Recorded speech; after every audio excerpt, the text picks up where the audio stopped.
Hello everyone. आज के इस वीडियो में जो है हम पुलिस अधिनियम 1861 का जो सेक्शन 15 है यानी कि धारा 15 उसके बारे में हम देखेंगे। जैसा कि हम अपने प्रीवियस वीडियो में जो है सेक्शन 14 को देखे थे। तो सेक्शन 14 क्या कहता है? सेक्शन 14 ये कहता है कि रेल या अन्य कर्मों के लिए नियोजित पुलिस बल, ठीक है, यानी पुलिस बल का नियोजन रेल या अन्य कर्मों के लिए, ठीक है, या उसके पास आसपास। सेक्शन 13 बताता था कि किसी व्यक्तिगत खर्चे पे जो है अतिरिक्त पुलिस बल का गठन। देखो 13, 14, 15 उसके बाद जो है ये जो बेसिकली 13, 14, 15 जो है तीन जो धाराएं हैं वो अतिरिक्त पुलिस बल के नियोजन से संबंधित प्रावधान करती हैं। ठीक है, तो हमको देखना है। अभी स्टार्ट करते हैं सेक्शन 15। सेक्शन 15 भी अतिरिक्त पुलिस बल के नियोजन संबंधित प्रावधान है, लेकिन ये किन जगहों पे? तो कहता है कि विक्षुब्ध या संकटपूर्ण जिले में, ठीक है, विक्षुब्ध या संकटपूर्ण जिले में अतिरिक्त पुलिस बल का नियोजन। ठीक, अब सिंपल सी बात देखो कि ये टोटल जो सेक्शन 15 है टोटल 6 खंडों में विभाजित है, यानी कि 6 उपधाराओं में या 6 खंडों में विभाजित है सेक्शन 15। तो एक एक करके हम देखते हैं क्या क्या कहता है। सेक्शन 15 क्लास 1 ये कहता है कि राज्य सरकार अपने राज्य में, ठीक है, राज्य सरकार क्या करे? अपने राज्य में किसी भी संकटपूर्ण या विक्षुब्ध क्षेत्र या स्थान को, ठीक है, वो घोषित कर सकता है। मतलब कहने का मतलब ये है कि राज्य सरकार अपने जिले के किसी क्षेत्र को वो विक्षुब्ध या संकटपूर्ण क्षेत्र या जिला घोषित कर सकता है या कर सकेगा। ठीक है, ये सिंपल सी बात है।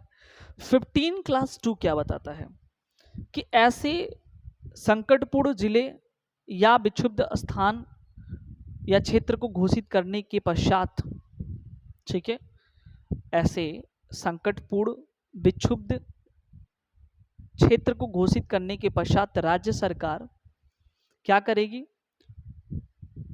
उस जिले के महानिदेशक या महानिरीक्षक या उनके अलावा उनके अतिरिक्त राज्य सरकार चाहे तो अतिरिक्त कोई यानी कि अथॉराइज्ड पर्सन जो है नियुक्त करके ऐसे पुलिस बल का नियोजन कर सकेगी या नियोजित कर सकेगी।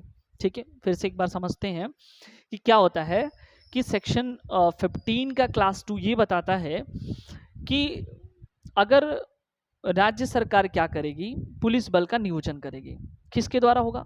उस जिले के महानिरीक्षक के द्वारा हो सकता है या महानिदेशक के द्वारा। अगर वो नहीं है तो किसी अन्य अथॉराइज्ड पर्सन को अथॉराइज करके वो नियोजित करवा सकेगी। सिंपल सी बात 15 क्लास 2 ये बताता है। 15 क्लास 3 क्या बताता है?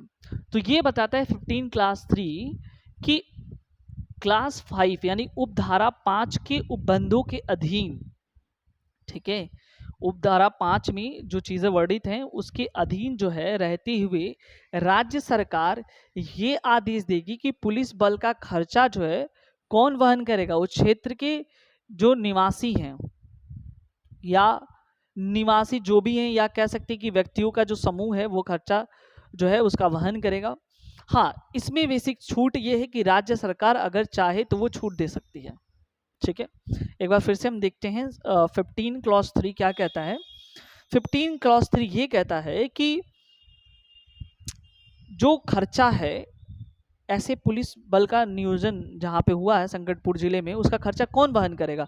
हम सेक्शन 13 में देखें कि अगर किसी विनिर्माणशाला की जगह पे हम नियोजन करवा रहे हैं तो वहाँ का जो विनिर्माणशाला का जो मालिक होगा वो वहन करेगा, या नहर निर्माण का जो भी ठेका लिया रहेगा, जो भी चीज़ें होंगी वो वहन करेगा।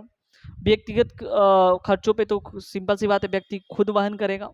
यहाँ पे सिंपल सी बात है कि ऐसे विक्षुब्ध क्षेत्र या शहर या गांव कस्बे जहाँ पे भी संकटपूर्ण राज्य सरकार द्वारा बनाया गया है तो वहाँ पे उसका खर्चा का वहन वहाँ पे निवास करने वाले निवासी या उनके जो व्यक्तियों का वर्ग है वो वहन करेगा। ठीक है, बशर्ते एक छोटी सी इसमें छूट ये दी गई है कि अगर राज्य सरकार चाहे तो ऐसे खर्चों के वहन में कुछ छूट दे सकती है। ठीक है, तो सेक्शन जो है 15 क्लास 3 ये।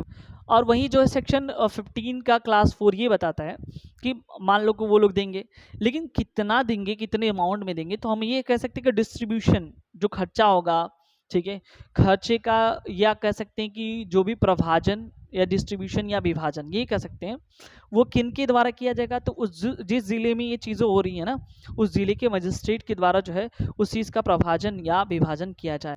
ठीक है, तो 15 क्लास 5 जो है 15 क्लास 4 सॉरी 15 क्लास 3 में तो हम लोग देख लेते कि खर्चा कौन वहन करेगा, तो वहाँ का निवासी जो होंगे वही वहन करेंगे। 15 क्लास 4 में ये बताता है कि जो खर्चा का विभाजन होगा या प्रभाजन होगा, कौन कितना खर्चे में कितना आएगा, अमाउंट क्या आएगा उस जो विक्षुब्ध संकटपूर्ण क्षेत्र का है, वो उसका निर्धारण जो है उस जिले के मजिस्ट्रेट के द्वारा किया जाएगा।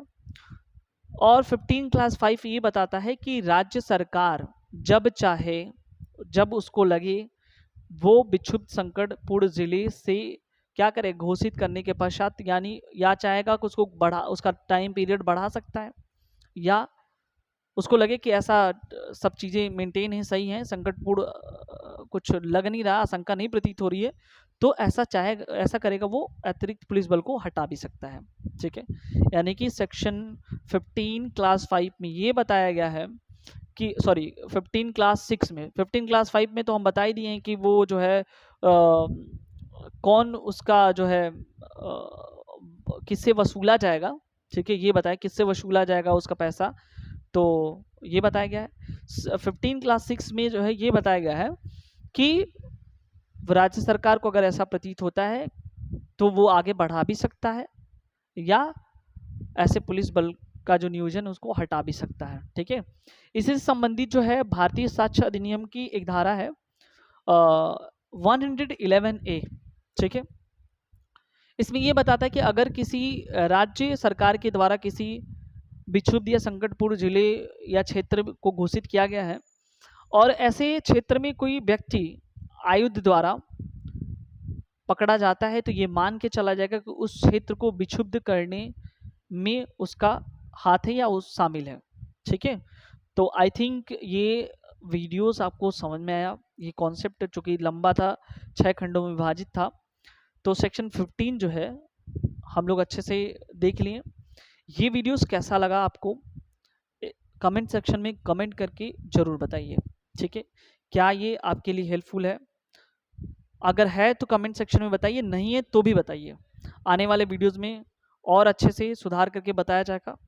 और साथ ही साथ अगर हमारे चैनल में न्यू व्यूअर्स हैं तो सब्सक्राइब चैनल को ज़रूर करें और बेल आइकन को ज़रूर से ज़रूर दबाएं, ताकि सबसे पहले नोटिफिकेशन आप तक पहुँचे और आप उसका लाभ उठा सकें। Thank you so much.